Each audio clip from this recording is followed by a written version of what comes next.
episode of Ernestly Speaking with your host, Ernest Owens.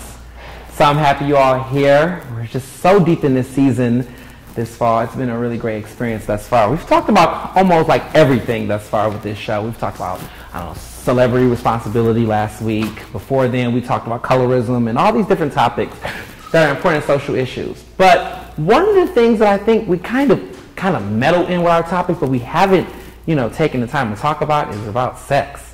But not, it's an evening show. It's not going to simply just be about sex. But we are going to talk about just the double standards in sexual expression, which is, I guess the topic I want to bring up for this show. Lately, I've noticed that there's been this huge sweeping conversation around, gender roles and gender norms in the sense of sexual expression. Not just simply about men and women and gay and in between, but just simply about people and how they're judged for basically expressing their sexual interests and tastes and appetites. There was recently this story. This girl who used to talk to this guy that I knew that was a friend of mine. And they were close and they were cool and they were friends and they dated. And then all of a sudden that girl decided she wanted to mess with his friend. Ooh, right? Crazy, right? And then they had this crazy love triangle affair type of scenario. Ooh, right? It's crazy. And the crazy, insane part about it is that that guy who was the friend who betrayed his friend for that girl, he gets to walk around here and, be back in the social scene. He has his friends. Everyone likes him. He does the whole Bill Clinton, I'm sorry, I made a big mistake. And everyone, kind of just forgives him. That girl, on the other hand, is slut-shamed and, isolated and let kind of go. And people just kind of dismay her, kind of like what we did to Monica Lewinsky. We're now talking about that on a public lens now because we've gotten more comfortable talking about, the fact that everyone's a human, that, in many ways, all women matter. But it's just interesting when we think about these norms and the discrimination and the double standards we have for different types of genders when it comes to expressing their sexuality. Whether the fact that they did cheat. Cheating is wrong. Let's admit that. Cheating is wrong. But should we hold a certain level of standards for one gender over the other when it comes to this? Or should we have different standards for other groups of people? I mean, right now, I want to know what some of you guys' thoughts are. Should there be a double standard for how women act in comparison to men? Is there anyone here that would like to, whether you're a man or a woman or in between, whatever, trans, whatever you identify yourself as, what is your experience with being either gender in this scenario of expressing your thoughts on being in society? Yes, come to the show. Come up.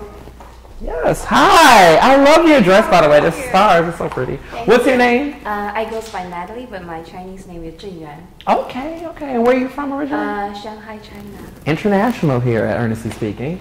So tell me your experience and what do you think about these double standards or just experiences being a woman? I feel like sometimes it's unfair because when girls did something wrong or cheating, then people will say, oh, she's a slut, she's bad. But sometimes when guys did something bad, then people will say, oh, you should forgive him because, they're guys.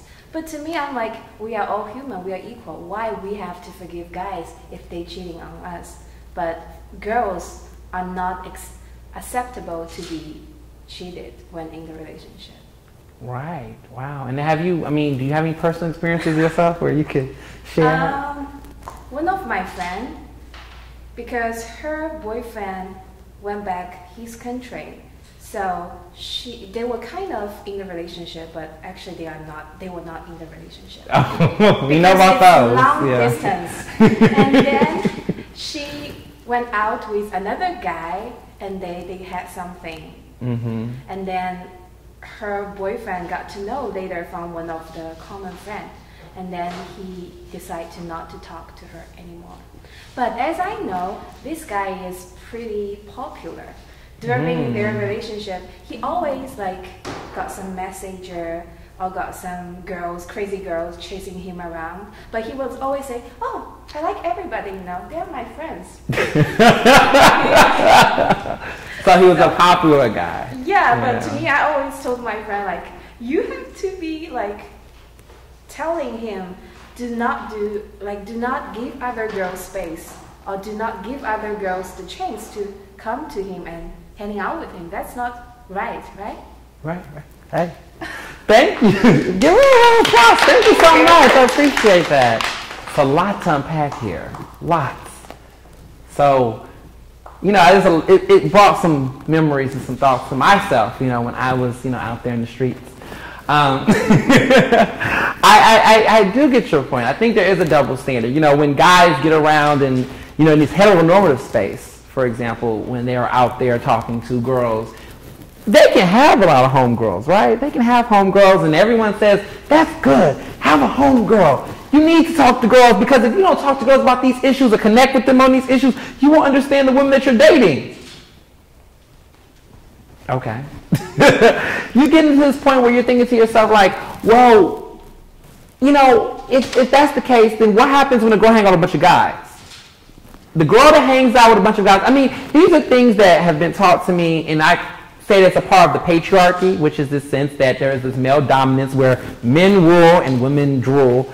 And there's this sense that when you're looking at those ideologies and you're looking at that concept, you start thinking to yourself like, well, if anything that guys can do, if you believe in the idea that people are equal and humans, like our guest Nally said, you would assume that they should be able to do that without the same level of judgment. But socially, we have not got out the box of thinking, if a girl hangs out with a bunch of guys, what does that feel like? What do you think that's like? And most girls will say things like to defend themselves. I've heard a lot of girls do this to defend themselves. I hang out with a lot of guys because girls aren't loyal, because girls are messy. And that's their defense, other than simply saying, look, like some people say, not all girls are messy and not all guys are dogs, but there's have to be something underlying behind the rationale behind why people do that. And unfortunately, when it comes to girls, the girl that's hanging out with all the guys and not any homegirls, we were taught when I was younger to watch out for those type of girls, because those type of girls are up to trouble. But why? Why were they up to any good? And the same would go towards guys who, hung out with a bunch of girls. That was encouraged. We weren't encouraging cheating, but we was encouraging the level of accepted promiscuity that was going on across the genders. The idea that fathers that had sons would say, go out there and talk to these girls. But then at the same time, with their daughters, they would tell their daughters not to go out. How did that work? Did anyone ever take time to understand, like, if all the fathers are telling their sons to go out and talk to girls, but then they were telling their daughters not to talk to guys, then who were they talking to?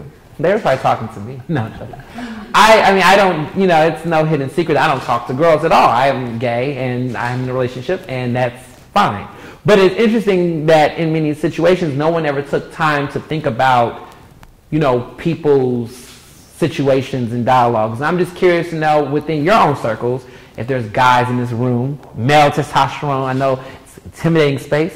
As a guy, what kind of social, issues and framework that you feel, either for the friends you meet or even the homegirls you're hanging out with? Do you have girls in your circle that are in a predominantly male space that you feel like you would like people not to misjudge them? Is there anyone out here in the audience? I'm looking for perspectives. Anyone? Girls? Anyone? Thoughts? Curious to know what your thoughts are about that, whether it's simple. Because I think for me, for example, I've had experiences where I've had a friend who's had a lot of, a lot of homeboys and things like that. And, they would hang out in our boy circle all the time. And, it was never a problem. But I think that a lot of times there was always that awkward moment where other people would ask us simply, oh, well, is she interested in one of you all? And clearly she wasn't interested in me, but she could have been interested in somebody else in the circle. But that didn't have to always be the case. And I think that was always the misinterpretation that was always happening, is that people would always have this double standard where they assumed, if she was talking to, if she was to not want to be affiliated with women and women only, then that made her suspicious. And those type of double standards is simply because of the fact that I think we as a generation cannot come to accepting, or really being honest and accepting the ideology that women can have sex without necessarily wanting any strings attached. And to do so, it's okay. Because we live in a society where there's boys in Pennsylvania, fraternity boys who can have parties, and girls can't. It's against the law in the state of Pennsylvania for female sororities, which I guess sororities period, they're only, I guess, predominantly women, but they cannot have parties because they're considered brothels. So that sense of, patriarchal dominance infers that basically if you assume that women that throw parties as a group, that's patriarchal, that's a brothel, then that's basically assuming that's a whorehouse, which basically assumes that the girls that have parties are only wanting sex. Because guys who have a bunch of parties aren't wanting sex. I don't get it, right? There's clearly a double standard there. But the problem is that time and time again we find ourselves accepting these norms without questioning those norms. So in many ways you can be investing in sexism without realizing that you are. Because you're thinking to yourself, well, I personally am not, at all against women doing what they want to do. But when you decide to create parties or you put money into systems in which women are not allowed to equally express themselves or engage socially, then you automatically are supporting that. People say, how, I guess with other similar narratives within this intersectionality, crosswork, and framework, right? You can see women, you can see within race, right? White people say, what is white privilege? I don't get what white privilege is. I'm not racist. And it's like, no, you're not racist. Directly. But when you are in a situation, a good example is that when you are an individual who do not support equal voting rights, if you do not support public schools that get funded in predominantly black spaces, you are in many ways inherently supporting white supremacy. You're supporting racial unfairity. You're supporting separate but equal, but not really equal, right? You're supporting things inherently that is not directly, but just as harmful and painful. It is. It is. It absolutely is. When Bill Clinton, for example, did not act like Rwanda was happening in the 90s, that was actually wrong. That was messed up. Because at the end of the day, when George W. Bush, our former president, kind of took his time on dealing with Katrina, that was not right. There is historical data that proves that these responses, but then when a tsunami happens across the world, there's a Clinton Foundation out there ready to go to work. So there's inherent bias. When you are posting, if you're white and you're posting about Cecil the Lion on Facebook, but you're not talking about Sandra Bland in other cases, there's a bias there. And yes, all lions matter. Yes, we care about the animal kingdom. Yes, we should care about these issues too, but when we ignore other groups and we purposely try to act like those issues don't exist, then we're automatically investing in those oppressive conditions for groups of people. So when you are a guy that simply continues to support parties for fraternities and not question why sororities are going through those type of things, you're automatically investing in that type of disenfranchisement. There is no excuse, personally. And so I think that, as I've developed and as I went to college and post-college, I began to start thinking about these things on a smaller scale. Because a lot of people say, what are these moments in which we are controlling sexual expression of women or men or any type? It's simple. It's when you go to the club and women can get in free and men have to pay $20 extra. Why do women have to pay extra prices but men don't?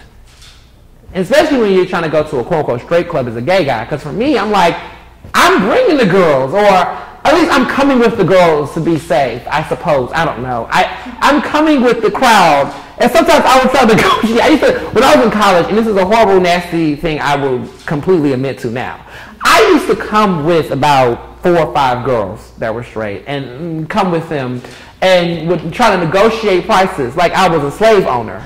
Yes, I can confess to that. And be like, I have 5 of the best girls on campus.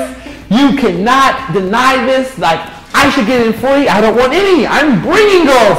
And I am helping you. It would feel like 12 years of slave. I have the best fine-cut Negroes on the planet.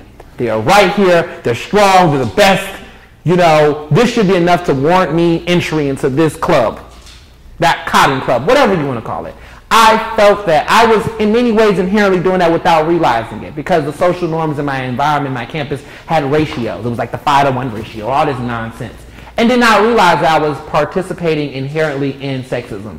And it was horrible. And when I finally start to read some, great books by people like Bell Hooks and other people like that, I began to realize, yeah, this is not cool. And it's hard to challenge those issues with other friends because people just feel like as long as you're not raping, that's the thing now. If you're not raping someone, then you're not doing anything wrong, right? That's what men think. If you're not raping somebody, then you're not doing anything wrong, right? Because, clearly rape is a crime. Let's get this clear. Rape is a crime. And you shouldn't do it. And I'm serious about that. Whether the person is drunk or not drunk, it's never cool. But there are other wrong things that you could be doing without realizing it. And it all perpetuates and contributes to rape culture. And even if it don't necessarily directly relate, I didn't do it, but you are investing in it. And you do it in subliminal ways without realizing it. When you have these crazy dress codes and you talk about how long a girl's dress should be and how short it should be, as if, those things create those issues. Look, I am gay. Whatever a guy wears and whatever they wear and however they wear, that doesn't make me just break the law and just rip off my shirt. We need to stop treating ourselves like animals. Like, we're not Cecil the lion. It's just not animals. We're human beings. I just think this idea that, well, you should have known if you wore them shorts too high, those men was going to do it, because we just are so uncivilized, right? Because men who have been the president for the entire presidency of the United States, these are the same people that are animals that cannot control themselves. Okay. All right. Or the times you get when you're sitting somewhere and you're wondering to yourself like, oh, okay, well, people just, and then there's the question about, female expression, which is this idea that, there are girls that purposely dress this way to purport this type of attention. Well, Nikki knows what she's doing when she's in the Anaconda video. Like, how do you explain that? And it's like, well, it's okay if someone wants to dress that way for their own sense, but that's something they have to choose to do. And the problem is that there's a difference between, and people say, well, what's the difference between strippers and, look, you can create all the standards you want and justification excuses. We can make excuses about men all day. We can say, well, why is it that, some men feel like that, the only way they're going to go to a party is if there's other women there. They have to be guaranteed that there's women there. The only way they'll go to a party is if there's women there. Like, I can't go to a party if there's women there. Women will go to parties without men necessarily being there. True? Can someone? Okay, great. I got an amen. Okay, so it's safe to say that. I don't know.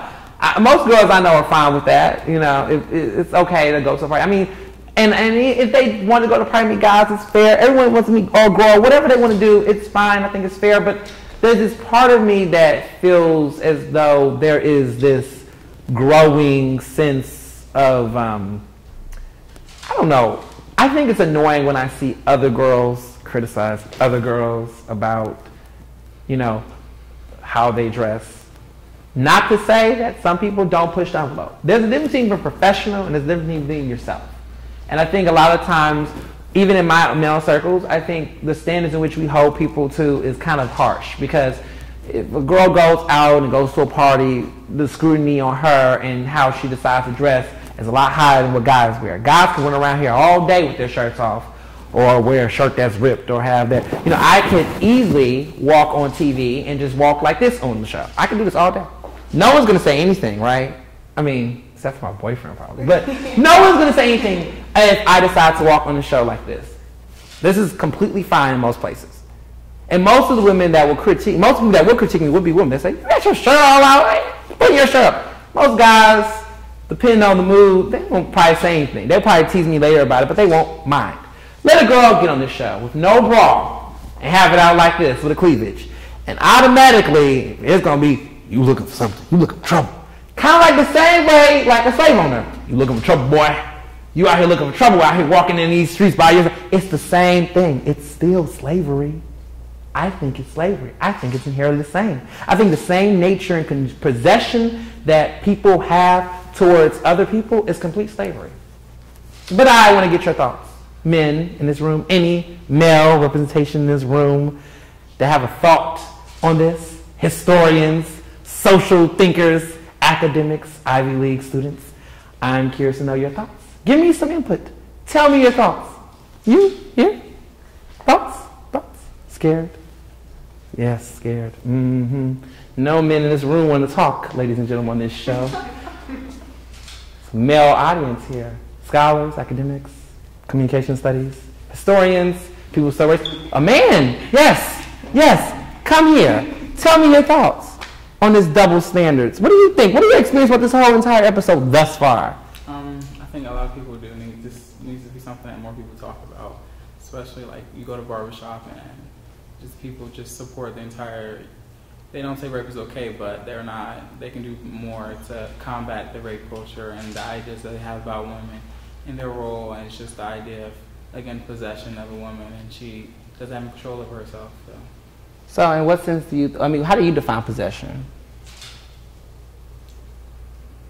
In which way?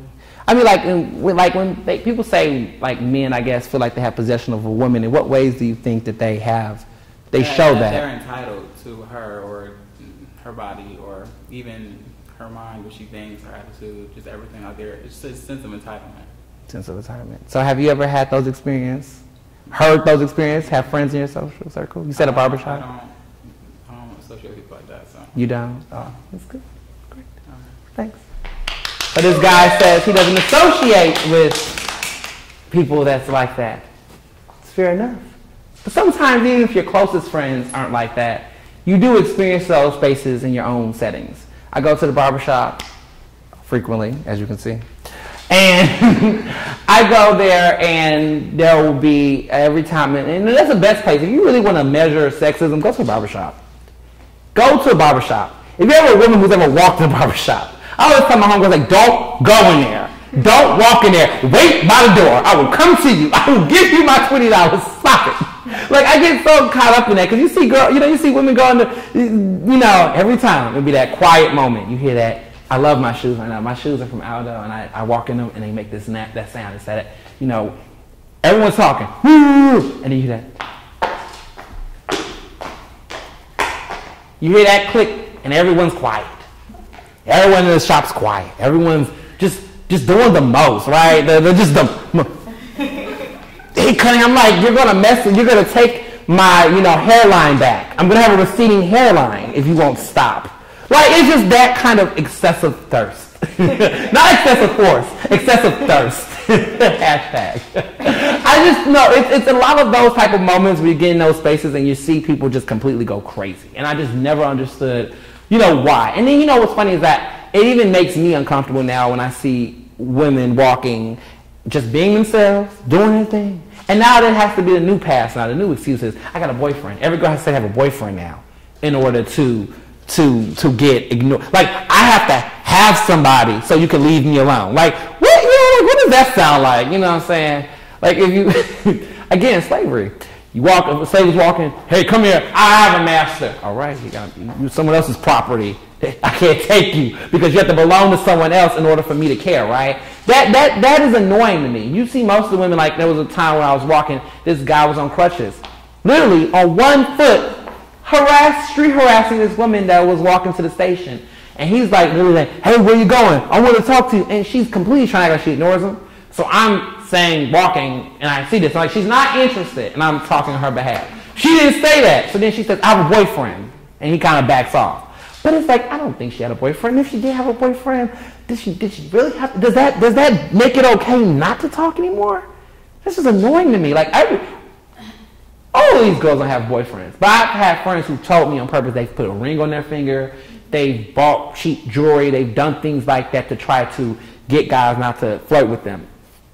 But so, I don't want to get into the process of not for 1 second entertaining the thought of this. Because I want to say for disclaimer, I don't think all men are dogs. Not all men are capable or do not have the balls to be a jerk, which there's really no balls in that at all, but let's just say the cowardliness to be that kind of person.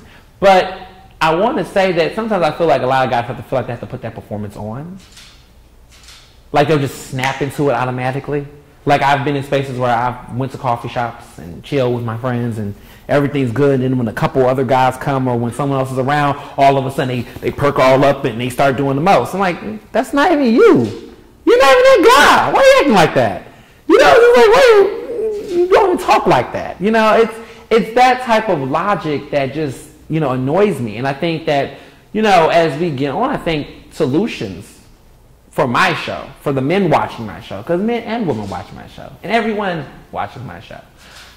I think some of the things we need to start delving into when we start speaking about these double standards within the patriarchy and just sexual harassment, is to start asking ourselves the questions of why we do it. If you're a guy and every time a girl walks by, why do you feel like you have to do it?